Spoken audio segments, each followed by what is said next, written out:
says we're going out into restream, which I see no reason to doubt. Yeah, I'm going to mute you now. Talk to you in a bit.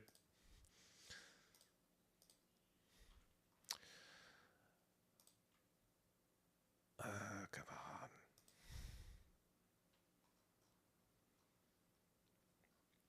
on. Okay, I'm going to assume we're live and start playing the ad. This video is sponsored by My Lovely Empress, a narrative-driven kingdom management game inspired by a mix of East and Southeast Asian mythology.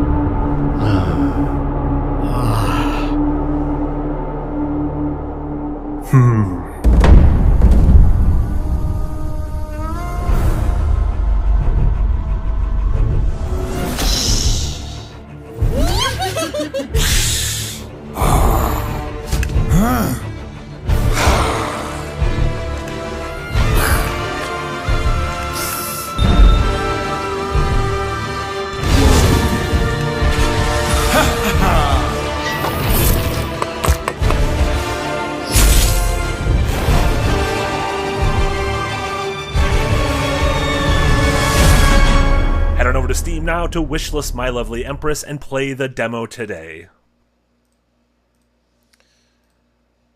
Okay. I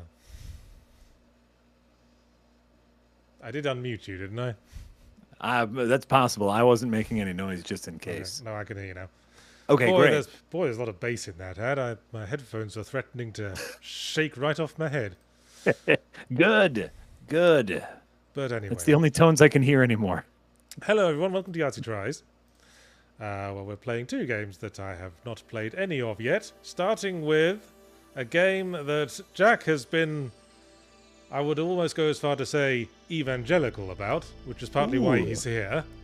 Yeah, absolutely. So this is Ants Took My Eyeball. Tell us about this game, Jack. All right.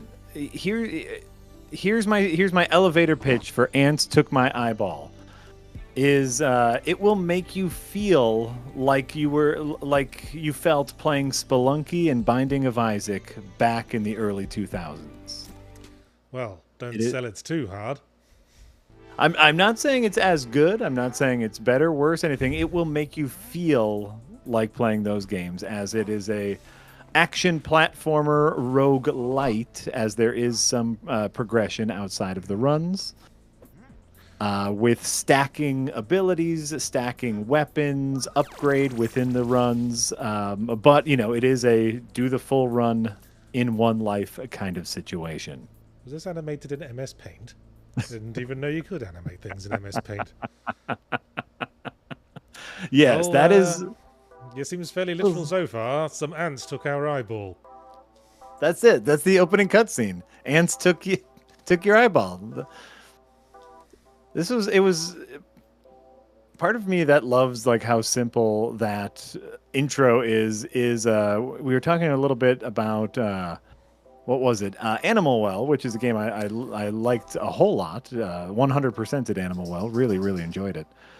But I kept being irked by the fact that there was no kind of greater motivation. Your character had no motivation to do anything.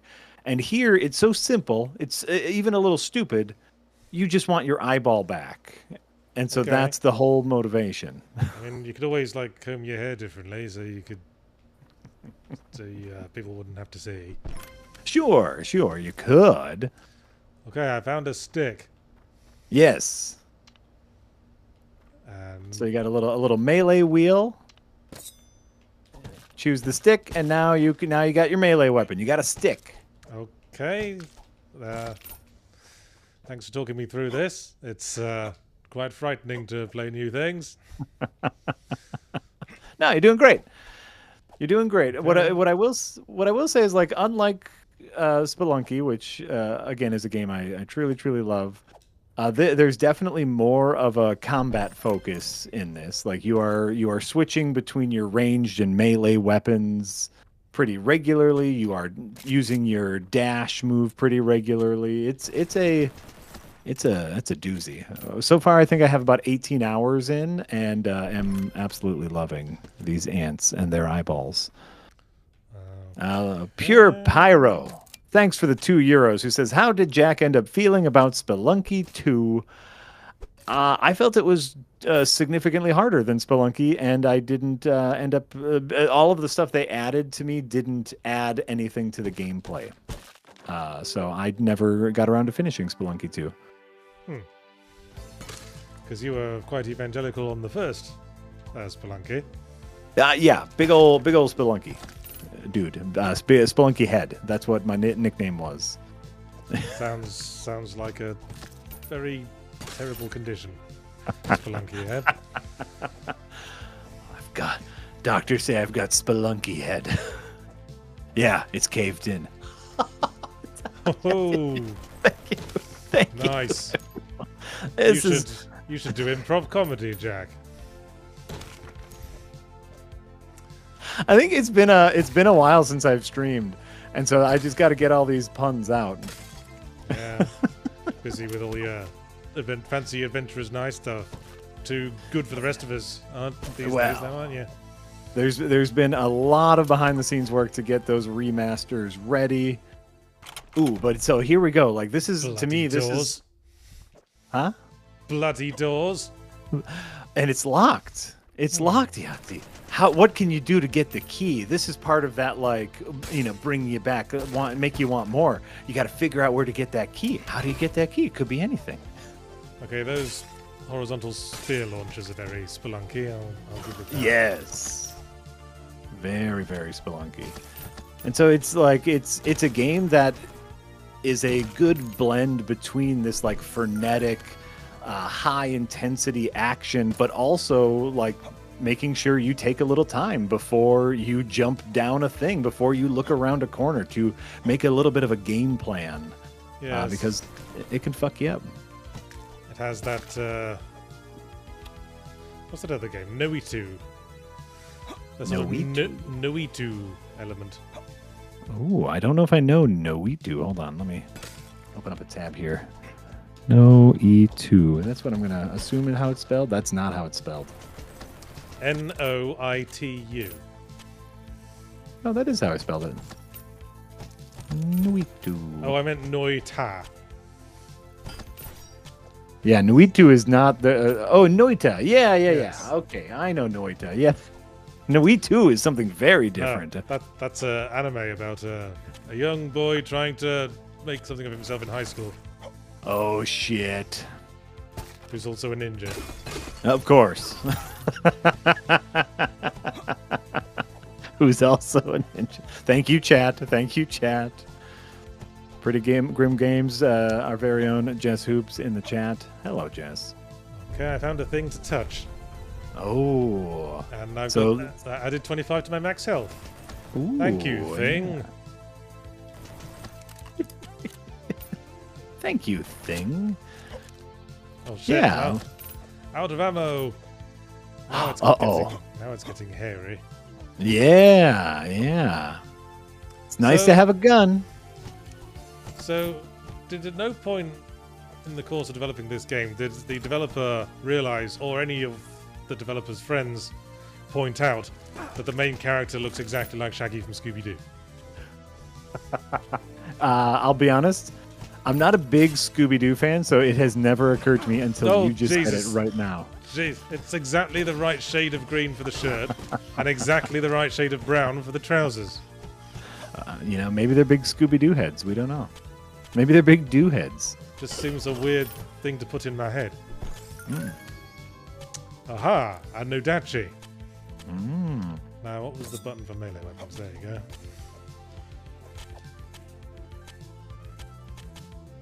The thing I liked about this right from the get-go is it doesn't cordon off any of your movement. You can wall jump, you can double jump right from the get-go, which felt really good to me.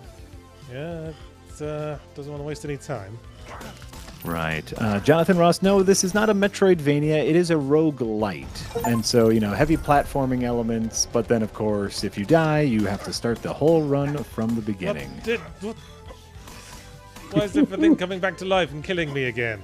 Yes!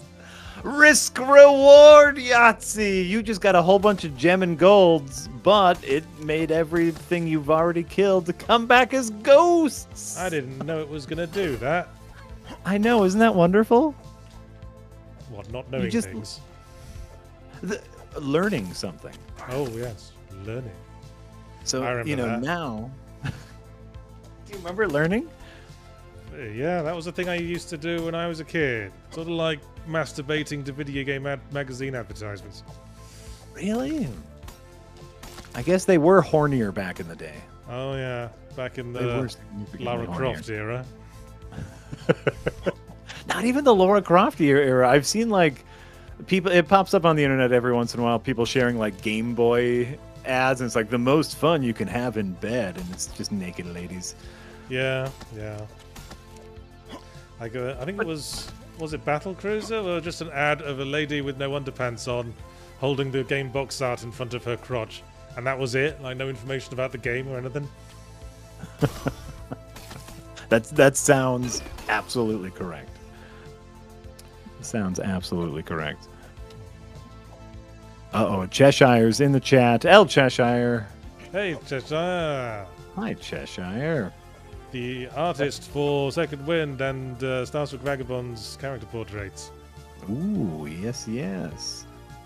We recorded for any big Adventures Nigh fans who are excited about the Blu-ray releases. We recorded a commentary track today because we plan on doing commentary tracks for the Blu-ray of Adventures Nigh. And Cheshire, you came up a lot because of all the new art and how much we love it as compared to the old paper bullshit. Now, would a health pickup be too much to ask? Because I know some roguelikes, they're very sniffy about giving you health back. Yes, and that is yeah, I agree. It's very stingy with the health pickups. I was afraid you'd say that because I'm on 2 at the moment. Oh my god! I'm on a grand total of 2 health. Okay. Yeah, a little stingy. Just gotta play conservatively. Yeah, you're doing great. A little stingy. I know how they tried to balance it, and it's fine. But I agree. I would have loved a way to get some health back throughout the level, which is relatively difficult. There are ways to do it, but not the easiest thing. The thing I'd like to know is where the fucking crikey I'm supposed to be going. Well, I guess if we use some environmental storytelling, you have a sign with a big X on it that leads you to a vined off area, and you have not that. So one of these areas might be optional. Is all I'm saying. I don't pay attention to signs. I'm a man, damn it. No one does. No one pays attention to signs. I don't need no fucking government pen pusher telling me where I can and can't drive my car and how fast. Yeah, that damn right. Damn right. Because this is America. We drive however we want, whenever we want. Hoorah. I found a guitar. Deals critical hits on beat. Oh shit. Yep, you'll notice little musical notes popping up above your head now. It's a rhythm game all of a sudden. It's borrowing from a lot of the classics. So they're just like, you know what? We really liked Crypt of the Necro Dancer. Fuck it. It's in our game now. Hey, what did I die of? Oh, I have no idea. Well, that's roguelikes for you. There you go. So here's where we get into the roguelite-ishness of it, as all of those gems that you collected. Oh, are we buying furniture? You can buy little things that give you boons throughout your next runs. None of them are crazy powerful, which is very nice. Okay. But yeah. Now I've got some coffee I can drink somehow, I guess. Yes. Let's see here. Mao Hoi Yo C. Thank you for the $5 American, who says, Jack, silly question. Any thought to an Adventurous Nice side quest with the RLM crew? Sorry if you've answered this in the past. LOL. I don't know if specifically I've answered that, but my guess is no. They generally don't like doing other things. Yes, in general. As a general rule, we keep Jack's Red Letter Media attachments separate from his Second Wind attachments. You know, they know they're invited. But my guess is not. I have played a bit of D&D with Rich in home games, and he took to it very similarly to Yahtzee, which is no surprise. And he was interested in breaking the game as quickly as possible, and found a great deal of joy in that. I can imagine. So my guess is no. And you are right, Snake in the Garden. I did miss your donation. Thank you, Snake in the Garden, for the €2. Jack, have you seen UFO 50? Spelunky Dev, WarioWare. It's not a great title, is it? UFO 50, it is not a great title. I mean, it's just awkward to say for a start. Agreed. Agreed. We just Marty just told us about that during a meeting this afternoon. The concept of which is it's like a lost gaming console that someone finds, and these are the 50 games on that gaming console. Looks very interesting. I mean, I'm there for it. If Derek Yu is involved, I'm there for it. I like the games he makes. So cool. Aha! A ring. Oh. Increases damage against healthy enemies.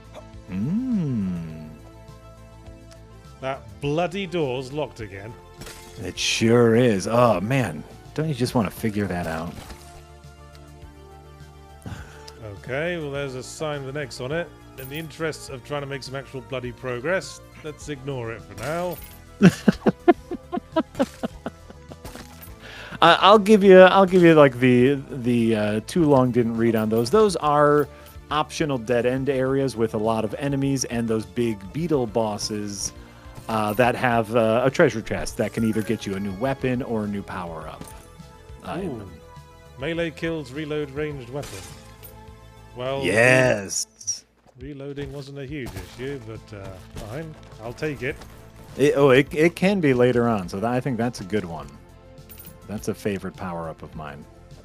And so, yeah, the optional areas, you know, it's all risk-reward. Do you want to, are you healthy enough, good enough, strong enough to get you that extra loot? Hey, I already had grip tape. Can I sell the other one? Or give it as an unwanted present to someone? Can you re-gift? Enhance took my eyeball. Love it. Ryan Small, thanks for the $10, who says hello from Madison, Wisconsin. Cheers for playing a retro style and keep up the good work. Thanks, Ryan. Madison, neighbor city to my very own Milwaukee. Let's see here. Tommy Salty, thank you for the 10 plins, who says, Jack, are the corn dog paintings okay? LOL. Fuck my cock. Well, I think we've figured out why you don't stream so much anymore. Right? Yes, I've actually moved the corn dog paintings out of my office to a more prominent place in the house because I found a nice place for them. So they are out. It's a lovely conversation piece. My beautiful, beautiful dogs. Ow. Oh. Ow. Cameron Love, thanks for the €10. Jesus, Yahtzee. Last time I saw you was on Game Trailers Huber Hype like 20 years ago. Pyramid Head, rapping monsters, still my favorite cutscene. I don't think rapping was the word they actually typed there, but I guess I won't say exactly what it was. Oh, and that's just my dyslexia, and I'm glad I didn't say the real word. So there we go. Okay. Six shooter. Baseball bat. Different things. Well, this doesn't say how much damage my existing melee weapons do. If you hit the left start select button, you should be able to look at what you currently have. There you go. Oh, okay. And then you can So they scroll down. They all do 20 damage by the looks of it. Ah, and then the cleaver, if I remember correctly, can add some bleed damage, and the baseball bat knocks people back. So they, I'm going to try out this icicle gun, I think. Ooh, very fun. Very fun. Fungus Finder, thanks for the $2, who says, vasectomy tomorrow. Give me some fatherly advice. Sounds like you don't need it. I mean, this is later fatherly advice. Yeah. I should probably schedule mine, actually. I've been meaning to, well, since my youngest was born, if I'm honest. What I will say is get yourself a few flexible ice packs, because you never know. Yes, when I've heard you might. there can be a lingering soreness. There absolutely can be. So plan a day of laying down with flexible ice packs. Video games generally do feel like a dad hobby these days. I mean, even this game has sort of dad vibes. What are the dad vibes? This might be you projecting. What are the dad vibes to this game? Well, because we're playing as a hairy bearded man, and okay. we're dealing with ants, which is something dads have to do a lot when they're tending their gardens. Oh, that's fair. All right, that's fair. Now, what have we here? The music stopped all of a sudden. Oh, Ha. intriguing. Intriguing. SVS Guru 2000, thanks for the €5. What exactly is a corn dog? Is it just deep fried corn dough on a stick? It's deep fried, corn-based dredging over a hot dog that is deep fried on a stick. Yes. Yes. It's So hot dog. And as a non-American, I can state that they are kind of gross. As an American, I can say they are kind of gross, but in a delicious kind of way. Yahtzee, I have been informed by Nick Calandra, our editor-in-chief, that you are quiet compared to me. How's this? Oh, my in-ear headphone loved that. No, that I was never great. know how far away to keep the mic. Right. Well, apparently I can't afford whatever that is. Nor can I do whatever this is. Ooh. Well, I don't know. Can you? I don't know, can I?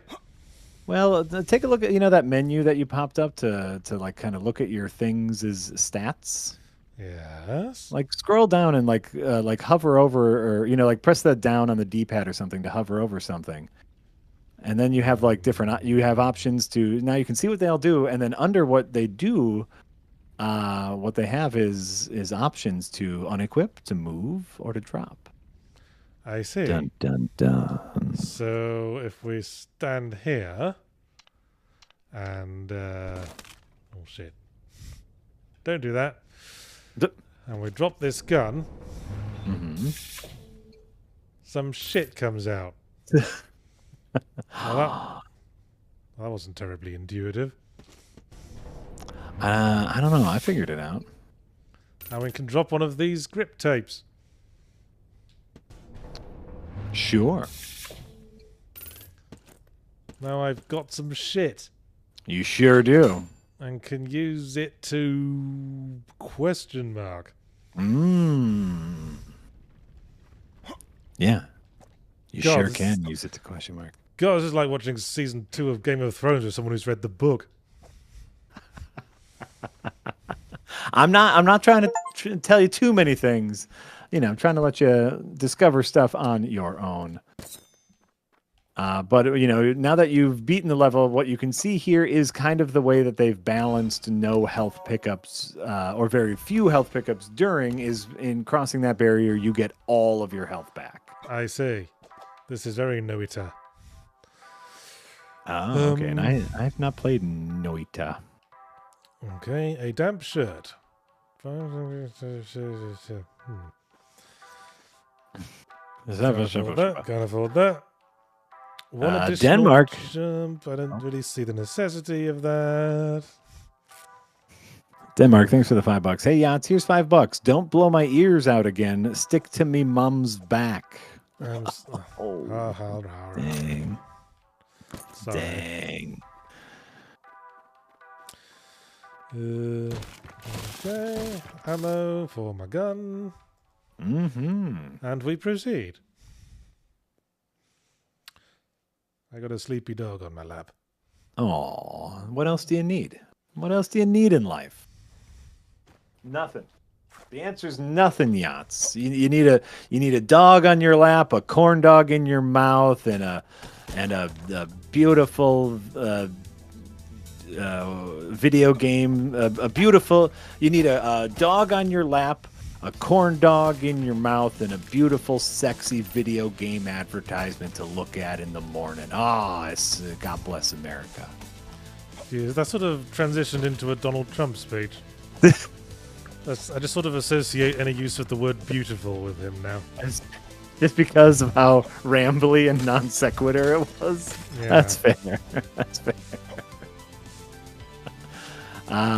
Where's my gun? No. Oh, did you throw your gun?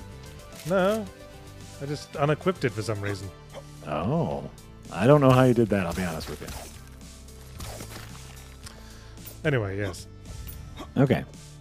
And no, I will not be doing a Donald Trump impression. I don't think mine is very good, and it's overdone now. So. It's hard to do Donald Trump impressions because most people can't bear to listen to the fuck face, right? For long enough to divine his speech patterns. I know I can't. I've heard some very good ones, here or there. The guy on Saturday Night Live does a very, very good one.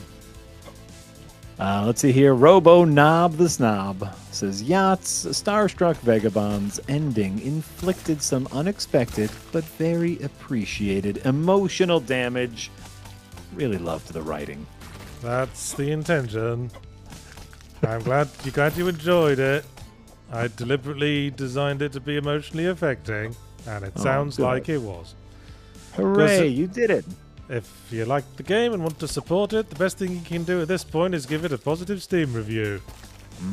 Because we went from 88% positive to 87% positive since last night, and I'm kind of depressed about it. Is there a way... What's the number where it goes from like positive to mostly positive to overwhelmingly positive? What are the different percentages? I don't know. I think you only get overwhelmingly positive if you've got a certain number of reviews. Gotcha. So it's not necessarily about percentages only.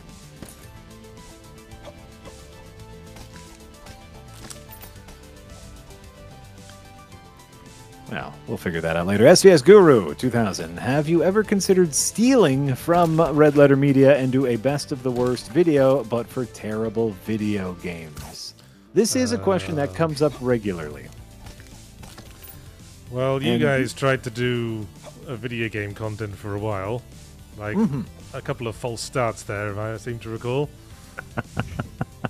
Well, yeah, one was before I was involved, one was with me involved, and I mean, as you know, video game content in general is difficult because video games are significantly longer than movies. Oh, don't I know it? Yeah. The issue with and this is something we've talked about a few times before, but the issue with with terrible video games is, again, just the length involved in playing them is not necessarily worth the content. And while you can watch a bad movie for 90 minutes, how long do you have to play a bad game? And what is a so bad it's good game? It's very wibbly wobbly territory. Yes. not something you want to venture into unless you're really, really passionate about video games, I suppose. Exactly. There's a few, like, I've seen a few people that delve into a very niche. I think I've talked about him before. That Matt Strife Hayes, who kind of plays MMOs, Josh, and you know, Strife even Hayes. Josh Strife Matt. Josh Matt Hayes. It's one of those. I don't know why Matt. He looks like a Matt, maybe.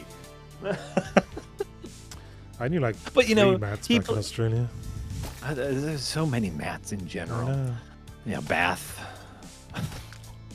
The Bath Matt. Yes, bath mats, car mats. Yeah. But in any case, you know, he tackles the so bad MMOs. I've seen a couple people who have channels dedicated to kind of every Dungeons and Dragons game, even the incredibly bad ones, where it's like if you have that kind of angle, you can handle it. But yeah, you gotta have passion to build a career out of YouTube content. Especially bad content, you know. The thing about Best of the Worst is I love movies. If anyone ever asks me anything I want to do in my free time, it is watch a movie. I don't care about the movie. I will just watch a movie. I fucking love movies. And so, like, even watching bad movies, I love movies. I like playing video games in Boom. my spare time. Exactly. Speaking of Binding of Isaac, actually, I've been replaying that a bit on my laptop in the evenings. Oh. For any particular reason, or just felt right? It's just a nice thing to do with your hands when you're bored. You know, it's a very nice, you know, twin stick shooter. Ow. My cousin, who is not necessarily a gamer, but I turned him on to Binding of Isaac, still says the same thing. Every once in a while, he'll just pick up Binding of Isaac, play for a couple hours, really just to mellow out, which I think is great. But yeah, we don't have necessarily a good angle for so bad video games, and I'm okay with that. I'm just going to enjoy video games that I enjoy, like ants took my eyeball. Dr. Theo. Yeah, that's who's next. Dr. Theo. Let's see here. What's a game you respect more than you actually like? What's a game you respect more than you actually like? For me, it's Hollow Knight. Great game, but I hated playing it. I seem to recall saying those exact words about a game in a review, and I can't remember what it was now. Oh! I respect X more than I like it. I remember saying.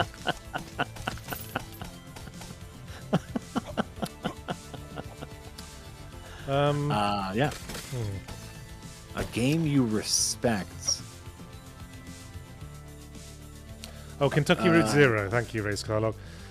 Oh, Always nice. count on someone in the chat to recognize one of my quotes, We appreciate that, Chad. even when I can't. Do you recollect what it was about Kentucky Route Zero that made you respect it? Yeah, I think it's really well written with an interesting, unique, magical realism Midwest sort of setting. It just bores the shit out of me.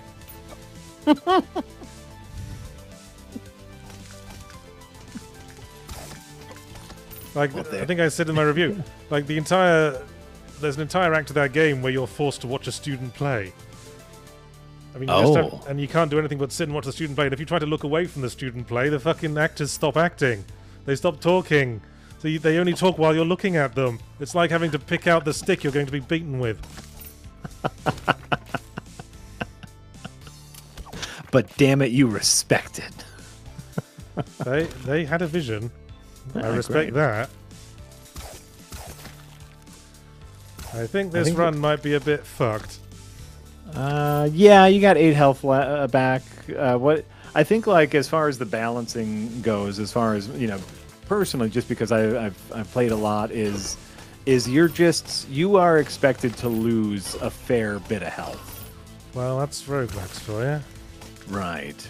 But then again, there's some roguelikes where I feel like losing any health at all is a bit of a fuck up. Oh, absolutely. I think, you know, back to the classics like your Spelunky or Isaacs. even losing a bit of heart is a tragedy. Here you got a little wiggle room. Well, you've only got 3 other fuckers to start. Oh, there you go. I thought I had time, but I didn't. Here's here's my pick for game that I respect, but I don't think I will enjoy. Though I desperately want to, because I feel like it could be my jam. Is a game like Factorio. Yeah, I see that. Yeah, I started playing Factorio, and I understand the appeal, but I couldn't really see it through. Yeah. I think the idea of like gameplay as optimization, like, just make your machine work faster, better, more efficient. I think I would like that, but the actual gameplay, I don't think I would enjoy at all. I've played many Factorio likes.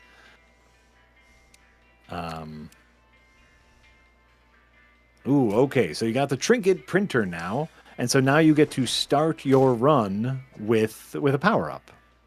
Okay. Which is very nice. Certainly so yeah, is. like your satisfactory Factorio. I played what was it called? It was called like Node Farmer.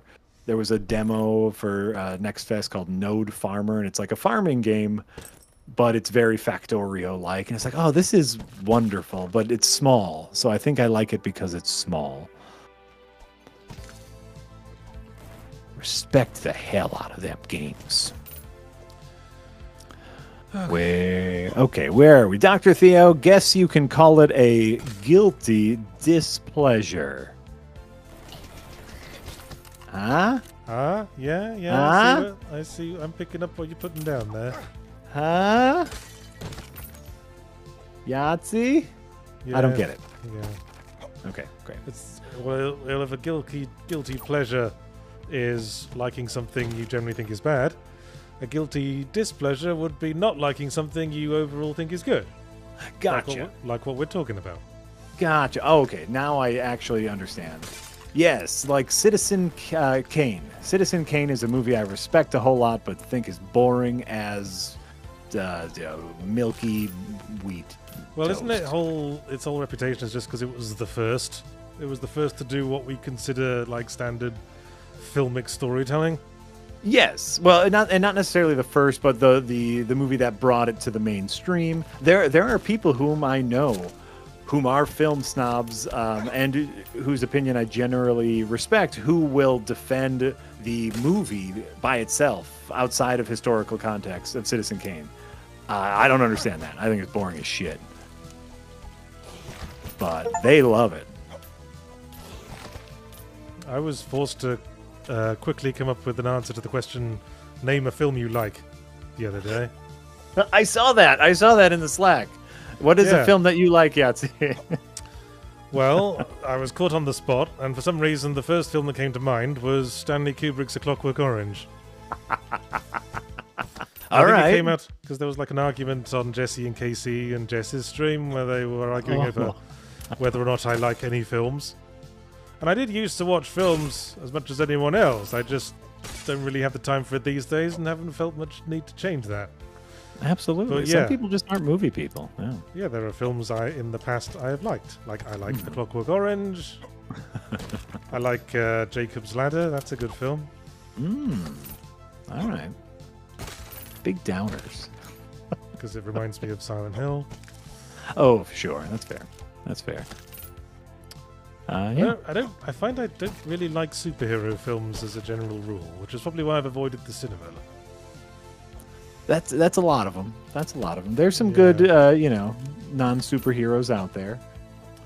Don't know how you feel about weirdo, horny movies, but Poor Things, I think, is wonderful.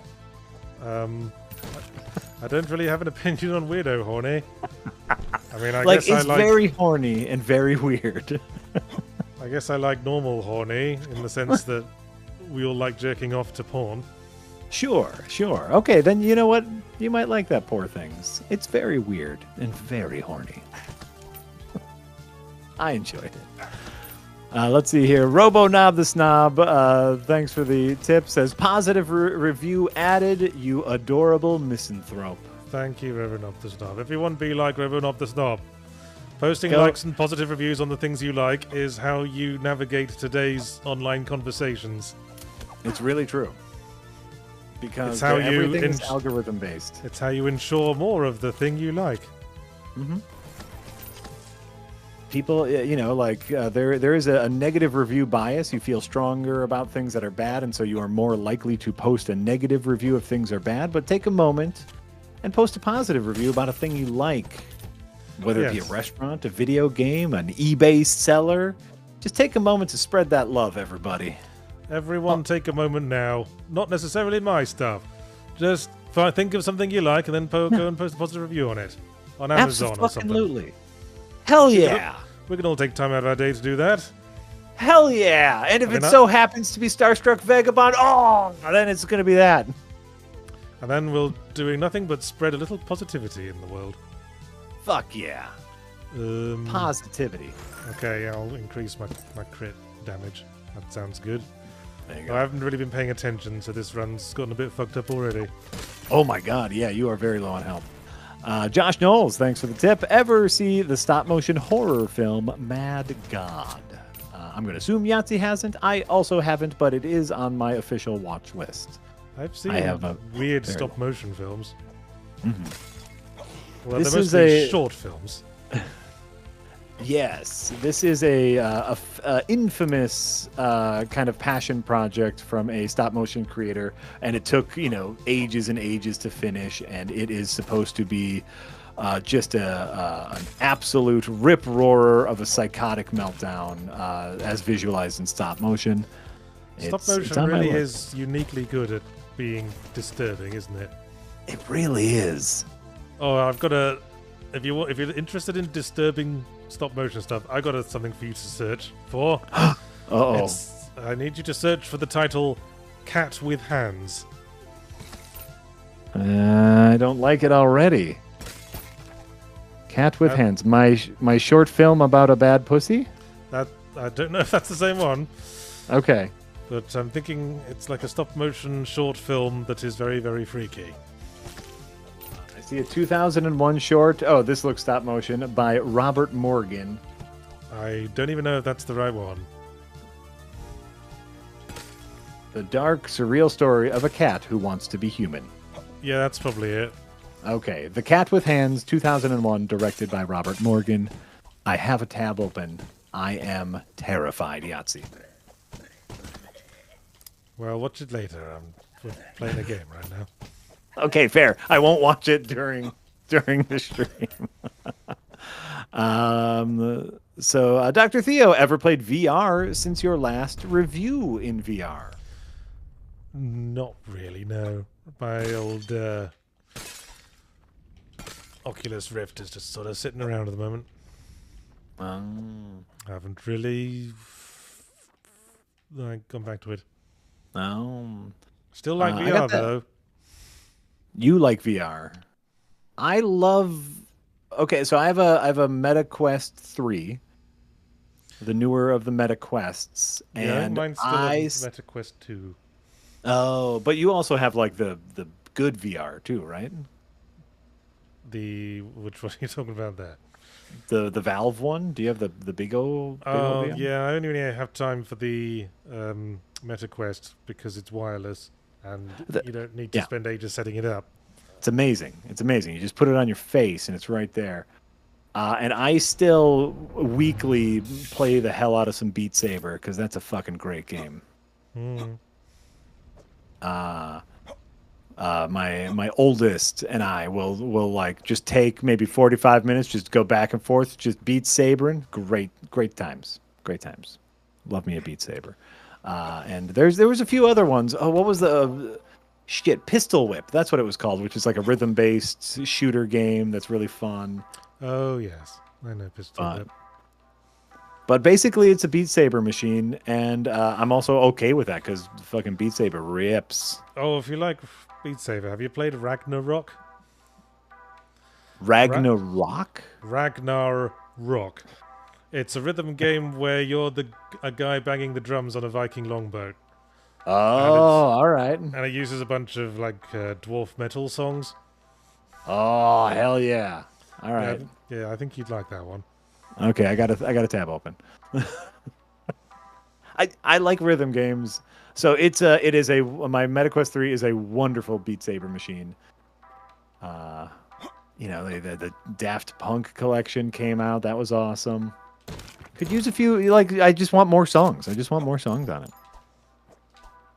Fair enough. Fair enough. Whoa, hold on. Where did we leave off here? My cat all of a sudden jumped away. Bezion says, my brain has associated Penelope Warden with Lydia Com's logo. How close am I? I don't know what you're talking about.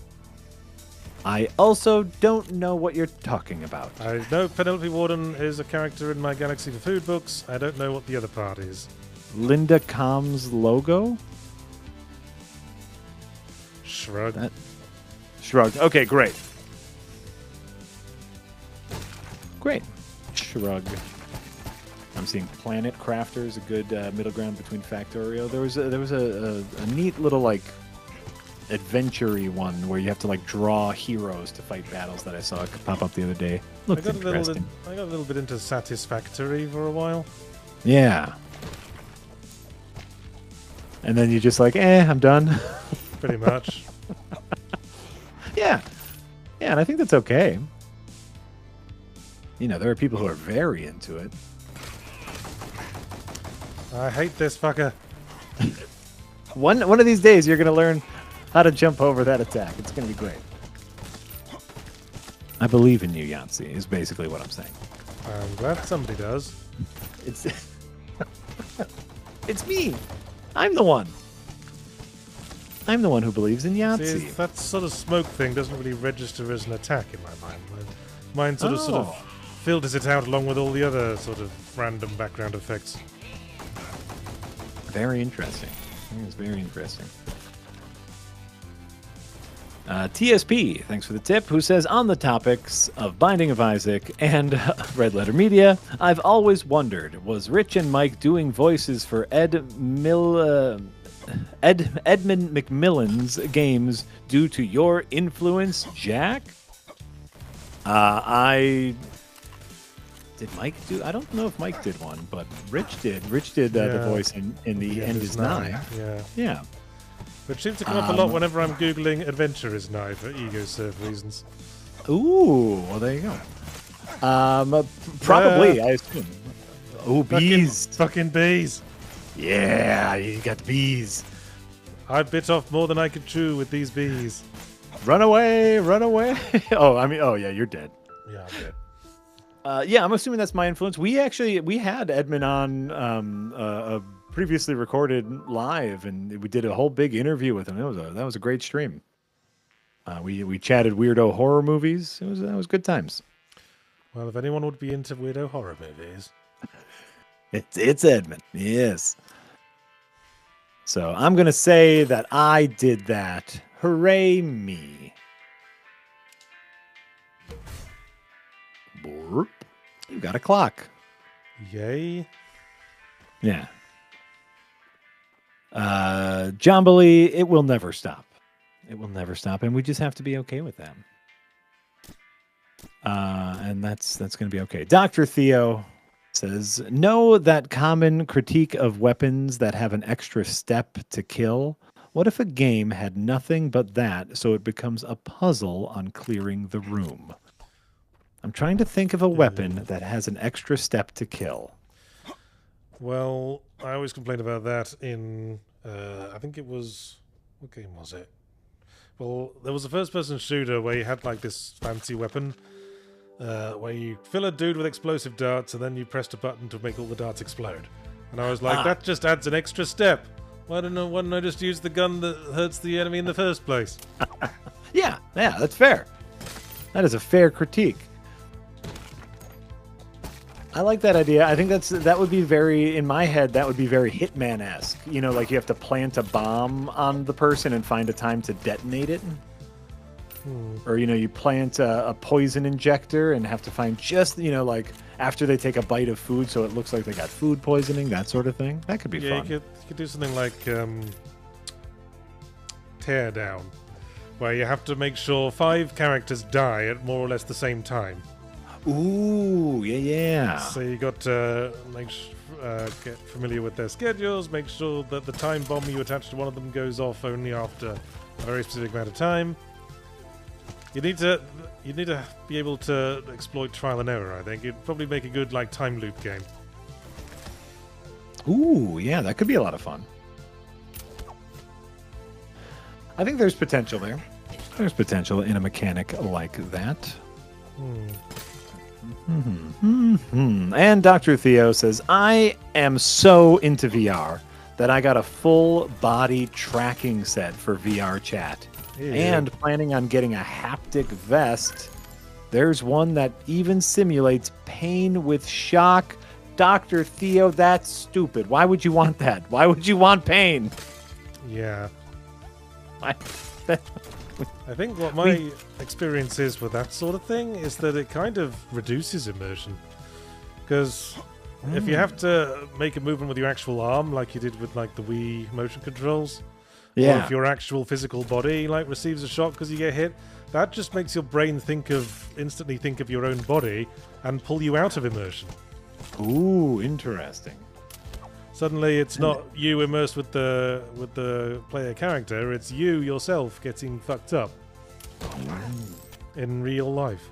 And counterintuitively, I know that sort of takes you out of the game.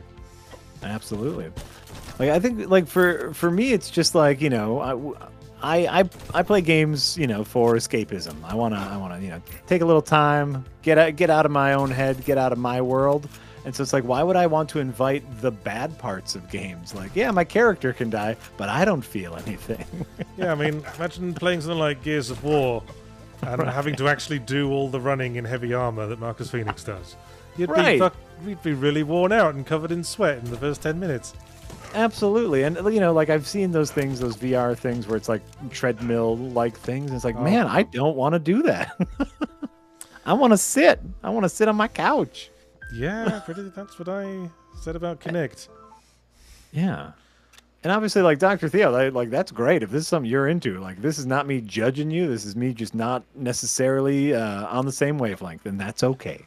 It's okay for us to be on different wavelengths. That wasn't a serious run. That was a pretend run.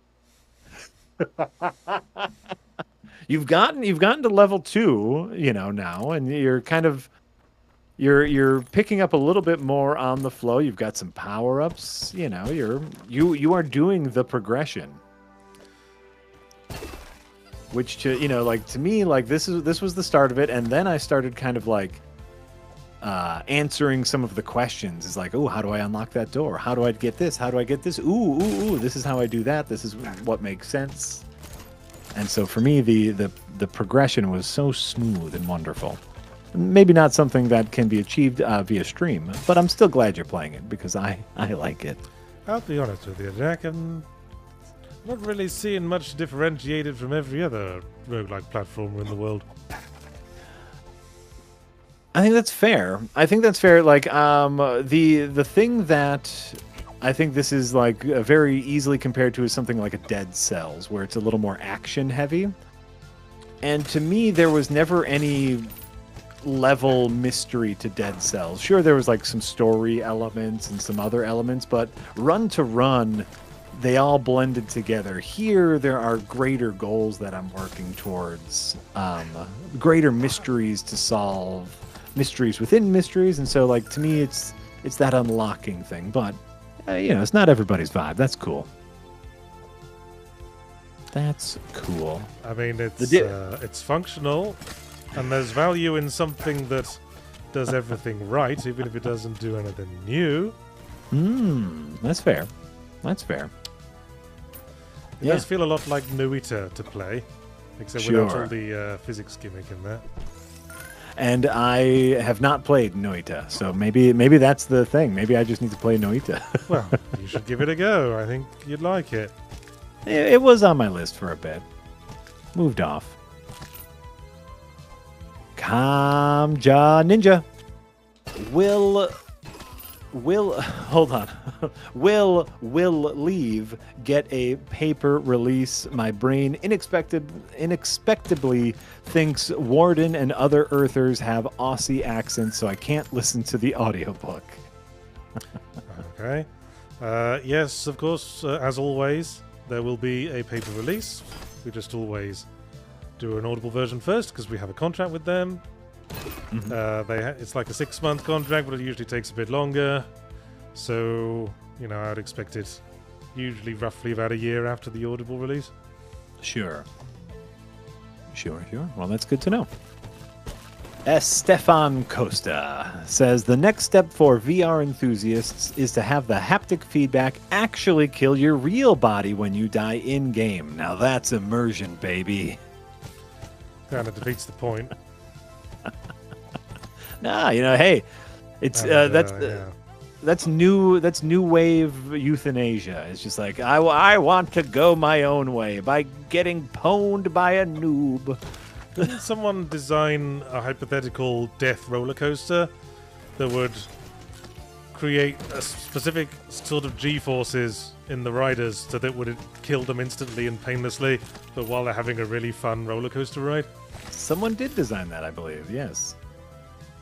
I believe you are correct. I mean, I'd go on it if I was terminally ill. Right? If give us an option. Give us a fun option to go. That's all I'm saying. What do they give you if you go to Dignitas? Is it just an injection? I assume. I don't know, I'll be honest with you. I don't know how they do it. It's probably not as fun as a roller coaster of death. Man, you don't know how they kill you at Dignitas. What good are you? I don't even know what Dignitas is. It's that company in Switzerland that does voluntary euthanasia. Oh, okay. Well, no. For people who are terminally ill. They give you just so much chocolate. Well, I assume you can choose. I guess. I assume they have a range of options. So I really just wanted to be suffocated to death by a fat lady's bottom. Right? They have a special lady just for that. She's very comforting. Very soft bottom. Yes, very matronly. Yes.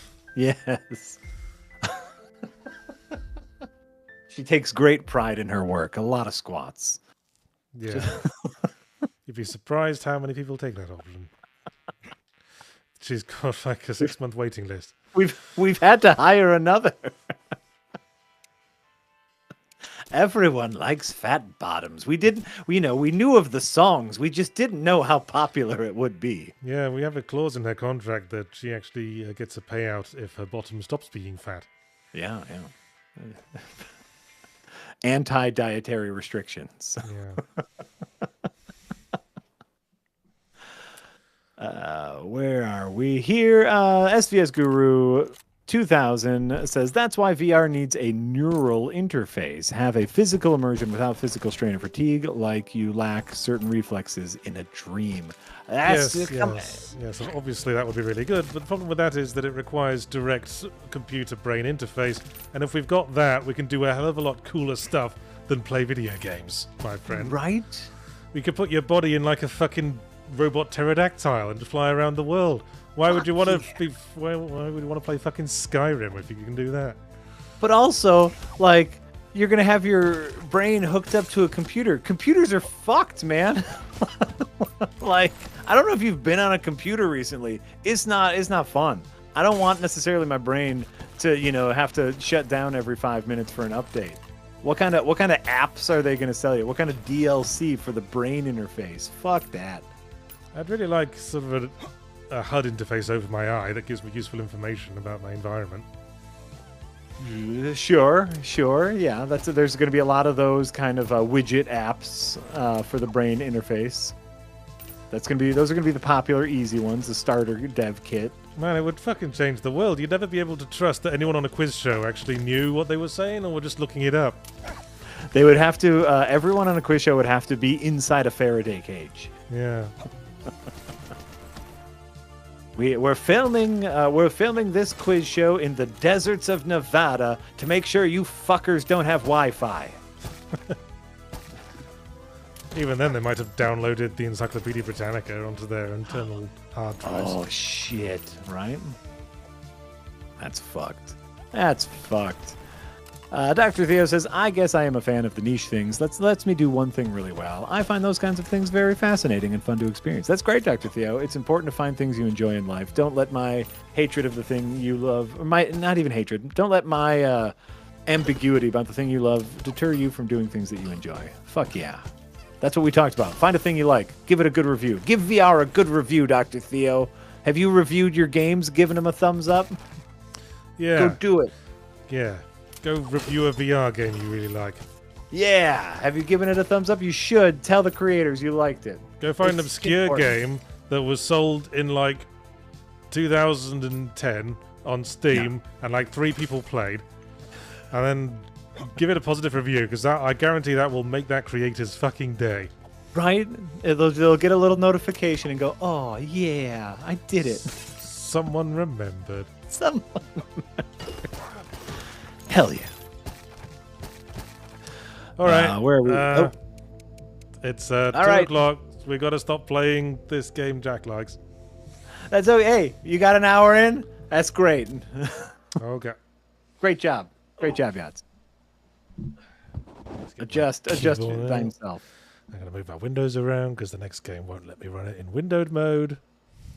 Oh, that's weird. Yeah. Hey, indie devs, always let people play in windowed mode. I want to put it in the corner of the screen and look at tits. Yeah, tits and games. Tits and games. Sometimes tits in games. Ooh. Think about it. Do you like games like Baldur's Gate? They got tits. They got tits in games. They got dongs in games too. Not just tits. Tits and dongs in games. That makes the chant a little mush mouthy. Tits and bits. How about that? Ooh, tits and bits in games. Tits and bits in games. All right. Which circle best embodies our quirky personalities, would you say? I'm sorry, what the fuck is this? This is Hauntii. This is a new Okay. indie game about ghosts that I officially know absolutely nothing about, except that it's in the list of games we have on the communal Steam account to play. Okay. And I'm going to see what it's like. I'm just going to go plain maroon because I'm quirky like that. Ooh, I'm so yeah. quirky, I chose the least quirky icon. You don't even understand my level of quirkiness. It's like wearing Gap khakis. Ironically, great job, Yachts. I don't even know what kind of game this is. This could be like venturing into a real-time strategy city builder that I'm going to absolutely fucking hate. Oh shit. We can always.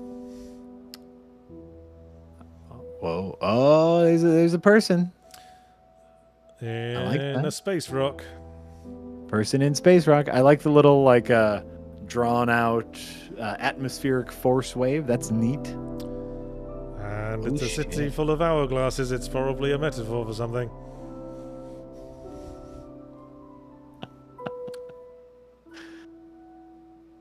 Hell yeah, it is. Alright, we've got mutilated penises in the background.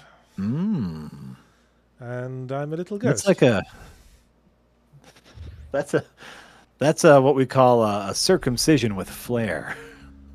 Okay, so we're in sort of like the afterlife of the game Don't Starve. Okay.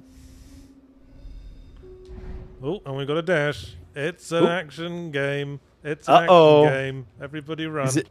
Is it a Souls-like? It's got a dodge. E1 Crazy for Life says, sorry I'm late. I had a busy day and only now just got some free time. Well, hey, E1 Crazy for Life, thanks for joining. We appreciate you spending bits of your busy day with us. Bits and tits of your busy day with us. We appreciate that. Dr. Theo says, I also don't use VR to relax. I mostly go onto it for some virtual boxing, and it gets very tiring. I get so puzzled by people who sleep in VR chat. Oh, it's a twin stick shooter, everyone. I don't think I saw What? that coming. It's an isometric twin stick shooter. I absolutely did not expect that, I must say. All right. Why not? Fuck. Let's go. That's the thing. Like on rainy days I can't like go for a walk. Yeah, a little extra Beat Saber, get the heart moving. Like that. Love that for a workout. Dr. Theo. Get the arms flapping. Because we're a ghost, we can haunt things. A ghost? What? Oh, great. I wasn't talking about dongs. You keep going. Okay, so as a ghost, we can haunt things. Somehow. Okay. Oh, that's a checkpoint. Oh, I thought we couldn't walk on the dark bits, but apparently we can. Oh, wait. Oh, shit, eyes. There's spookies? Okay. If you're on it for too long, spookies come out? Okay. Don't stay too long on the dark pits. Gotcha. Okay. All right. I like that, though. I love a good, easy to understand risk reward. Shoot an entity with essence to haunt it. Well, Oh, I'm killing them. Is that the same as haunting them? No. Yes? No. Oh, okay. So I haunted that pillar and then I could make it fall over. Oh, so you're not haunting enemies. You're haunting Random things in the background? level items. Sure. Okay. All right. Very short range on this shooty weapon. Maybe that's an upgrade. Maybe that's an upgrade. Maybe that's to encourage these kind of environmental kills if you can. Okay, we can haunt things and smash them up. Okay. That's mainly what we're doing. Oh, I see. I can haunt this thing, this hill. Okay. Hey guys, I got haunted. I think Nick in the chat says it's got puzzles, it's got twin stick shooting, it's got a really interesting use of UI. It's a very weird game, but really interesting, says Nick. The hills are talking to me. It's like they're like the hills in Mario or something. Oh. Are they laughing at you? This hill seems fairly easygoing about being haunted. Oh. If only they could all be the same. Whee! Oh, that's nice. I can jiggle it about like Yay! like I'm windmilling. I mean, that does look like a flappy dong. So great. That means it passes my floppy dong test, and this game is high art. RoboKnob the Snob says, I hope some rich egomaniac isn't a Second Wind fan and isn't getting ideas about VR from chat. What else can I haunt? No, and more things to make wiggle. Yeah, wiggle it just a little bit. Remember, that was a jam. That was a jam back in the day. Let's see here. Dr. Theo says, I do want to say thanks for these discussions. I really do. They really do help me pinpoint what I enjoy about games. Without some pushback, my thoughts on these things would be very vague and unable to be expressed. I think that's the fun part of any sort of criticism. Absolutely, Dr. Theo. Okay, sometimes we just lack the vocabulary or the articulation. Suddenly I'm unsure what I'm supposed to be doing. All right. I'm haunting these jiggly willies. I think there was another path back where you were. Oh. Okay. I sort of you got to talk. Do I have a map? No, doesn't seem like it. Oh, yeah, that's fair. Let's see here. James Morgan says, if you become unaware of your physical environment, that would be bad, leading to all sorts of crimes. Assaults. Oh, we're talking about plugging your brain in. Yeah, there'll be a whole new level of crime when you can... Oh, jeez. When you can do that. That was half of the plot of Inception, remember? As they put the man under to get into his dreams. And by the way, that's like Inception 2 is like hacking into someone's brain to get their bank codes. Okay, I've learned how to haunt things. Can I go back now? Zoom. Yep, here's another path. Oh, there you go. Let's see here. Okay. That's fine. Let's see here. Dr. Theo says, also, D&D in VR chat is super fun. Physically being the characters help my ADHD brain enjoy D&D. It's like LARPing, but only slightly less cringeworthy. Oh, God bless those LARPers. You know, they're having fun. They're doing a fun time. Yeah, I think like that's one of the reasons why I champion Foundry is like making it easier for people to play, you know, tabletop games together, giving that shared virtual tabletop. I can be with that, even if I'm, you know, lukewarm on VR in general. I can definitely be in favor of like making it easier to share virtual spaces with other humans. Okay, I'm missing something there. Oh fuck. Is it? Do you have to make 5 dongs wiggle before you can pass? Well, I've been making them wiggle furiously so far. You. There. I wiggled you as well. There you go. That was 6.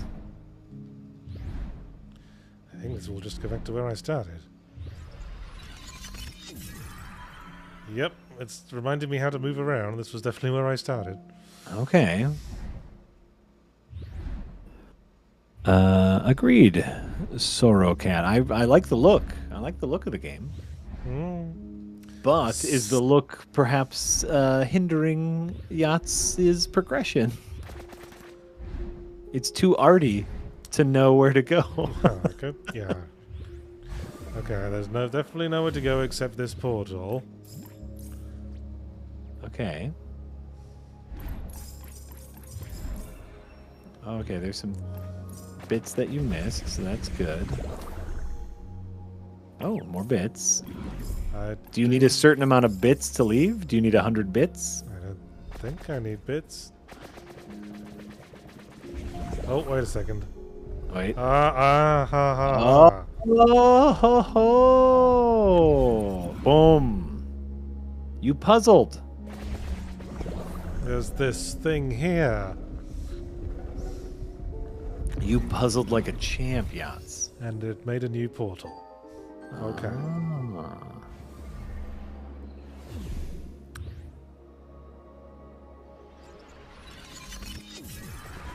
Checkpoint unlocked. Great job. Great job, everybody. Purple eyes. Did the game, I wasn't necessarily paying attention, you might not have either, did the game give you an overarching goal? Or you died and now you're here? I did. Yeah, I think that pretty much sums it up. Okay. And that's okay, like, a game doesn't necessarily, you know, need that, especially like an arty indie title. A lot of them don't necessarily have that, I think. And I don't know if I talked about this on stream with Animal Well. Any sort of puzzle game where I got stuck and I felt like I wasn't progressing, the lack of any overarching goal or motivation just helped demotivate me. To be like, why am I even trying? My little dude doesn't have, like, my little dude doesn't need to do any of this. I'm just doing it because it's a video game. So having some sort of motivation can help you get past those hurdles. But perhaps we're getting to that. Perhaps this is just kind of like the early puzzles, and then we're going to find out, like, oh, you have to pass these tests to get to the afterlife. This is, ugh, look at that.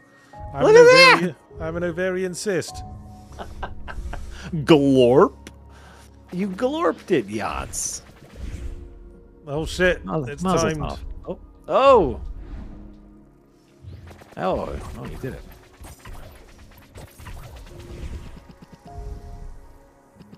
Is Animal Well your current game of the year? It's very good. I have to remember what came out this year, but Animal Well is very good. Not perfect, but maybe game of the year. It's very, very good. It is oozing. Animal Well is oozing with love. Can we not talk about oozing while we're looking at a lot of penises? It's a. It's bulging with love. Is that better? Not really. It's engrossed, engorged with love. This is, if anything, you're just getting worse. Yay! I do like a good dig. Shit. No shit. Not the purple eyes. Uh-oh. Uh-oh. They're coming for you. Help. I'm lighting torches. Nope, not fast enough. Shit.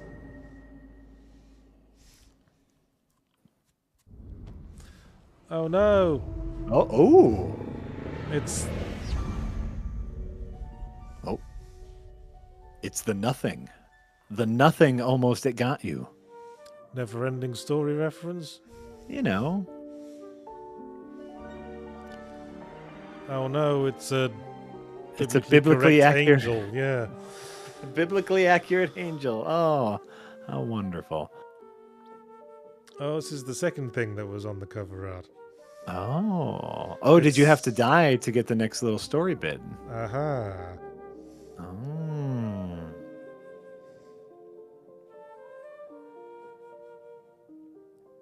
Ooh.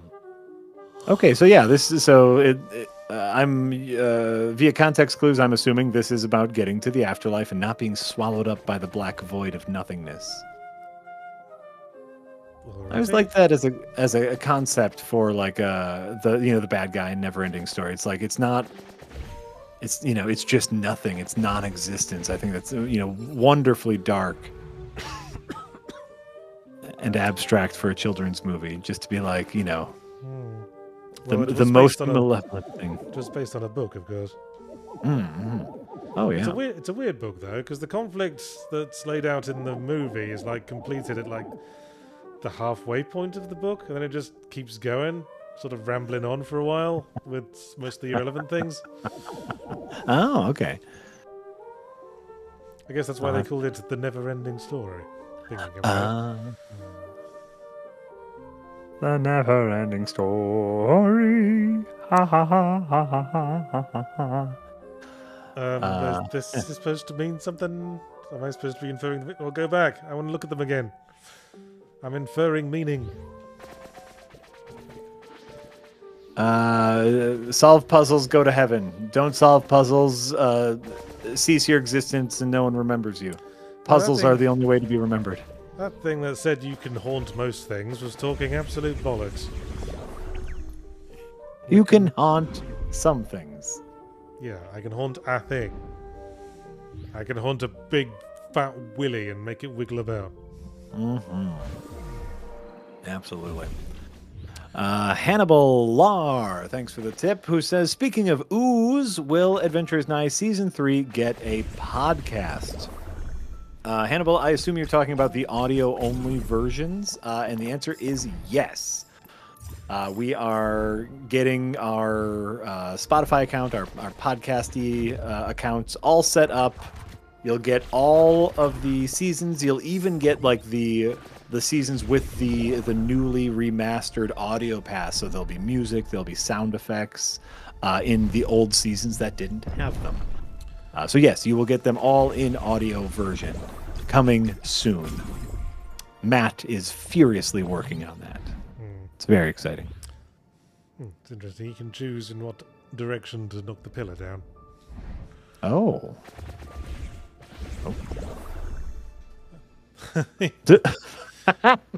This one goes up and down, like the Undertale dog. Well, this one had some presents. Oh, some bits. Gotta get all the bits. Some bits. I don't even know what they're for, but it makes a happy noise when I pick one up, and so I'm picking them up. That's game design. There you go. Rob Knob the Snob says, oozing, angels, dead people. Is this Evangelion? I'm sure Marty heard that and thought it was a great joke. I'm never sure if it's Evangelion or Evangelion.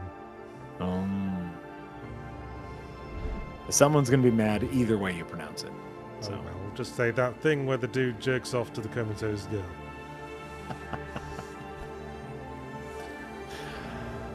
Hi, yi. Hi, yi. Is this giving me mild Undertale vibes? Oh, okay. Is that a good thing? I guess. I mean, I'm sort of struggling to find a point. Oh, okay. Still looking for that point. Dr. Theo says, I am a huge fan of gaming D-Masters, like seeing what Bloodborne or Resident Evil 7 looks like if it was a PS1 or Persona 5 if it was for Game Boy Advanced. Agreed. That was the Bloodborne D-Make was a really fun experiment in gameplay, like really highlighting how far we've come, highlighting some of the old hold okay, on. we're Sorry. flying now. We fly This now. is- To quote this has gotta be- recent Star Wars films.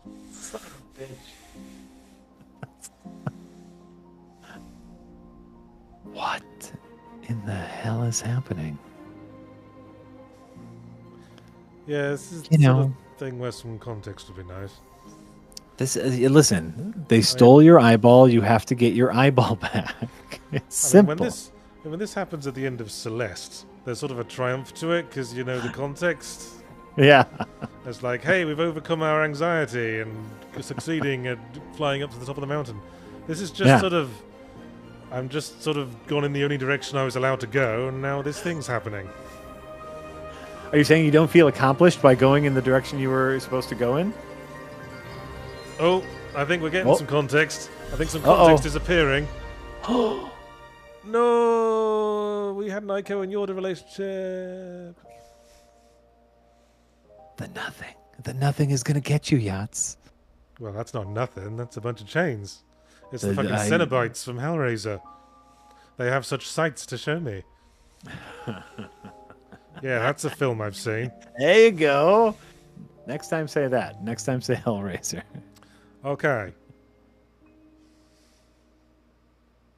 Great.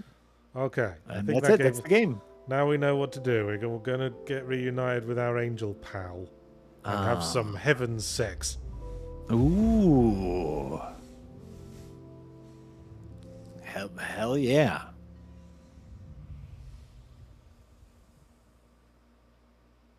Clearly, Sir George Lucas says, I clearly need to pay attention to the game or I miss stuff. Yachts and I are paying attention and we're missing stuff, so I don't know if that's... I think that was actually just the inciting incident of the plot we just witnessed. Okay. Okay. Now, do something else.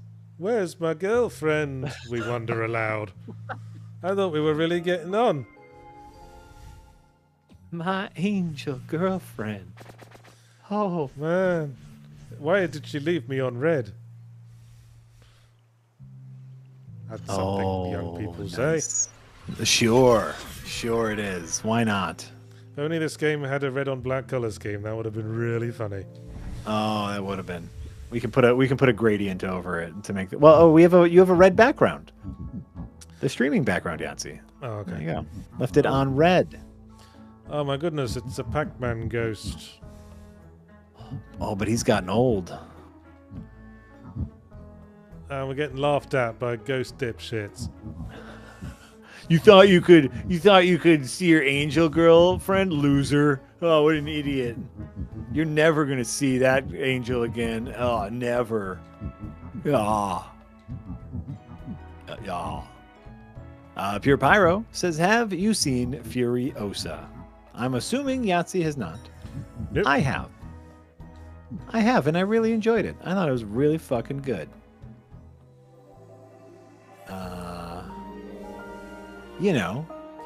It's I think if you are going into Furiosa right from Fury Road, something you should be warned about is Furiosa is a real movie and not an extended car chase.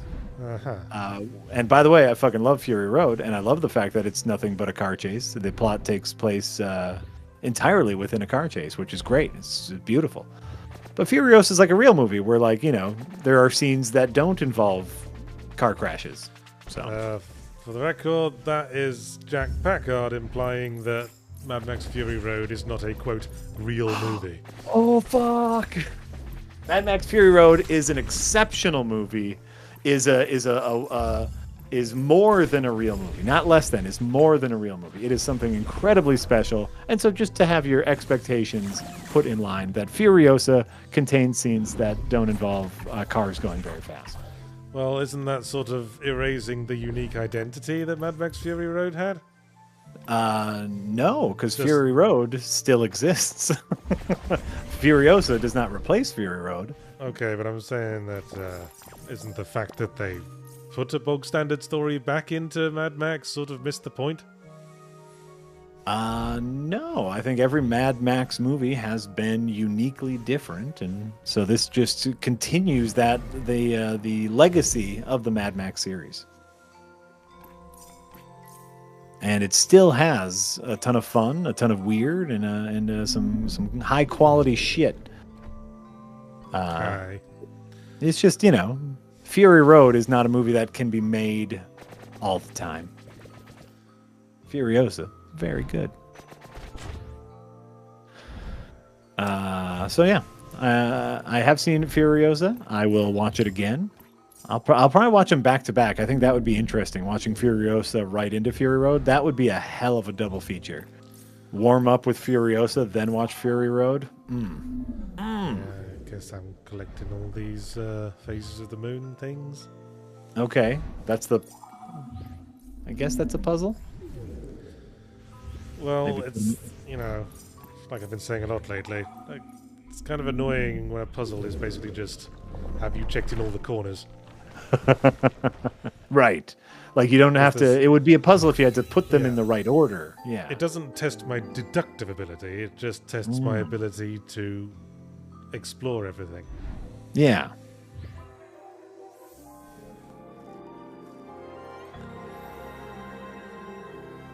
And something positive proceeded to happen. As You can did tell, it! As you can tell by the soaring music. Oh, how lovely. It's getting hard to not sound cynical about this game.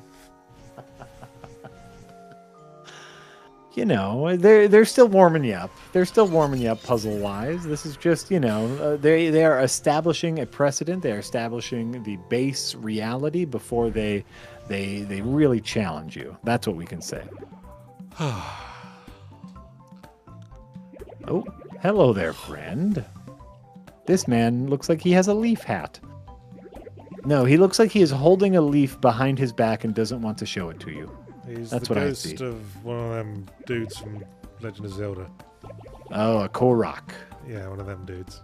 The leaf mask people from Korokans. Besmarch.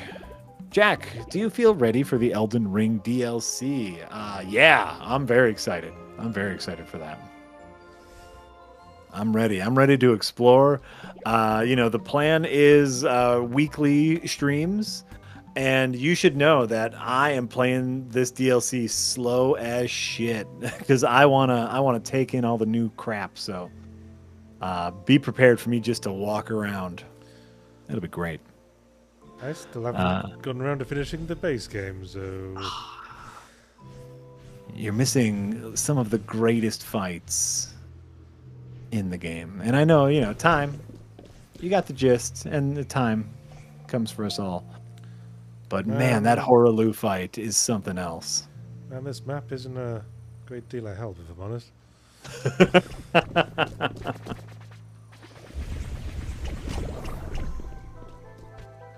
Oh, I'm an actually mobile thing now. Does this mean What? I can possess an actual full-on thing Oh! and move around. Oh, but I'm losing purples. Seems I can only do this as long as I've got purples. I think your purples are your flamethrower. Interesting. All right.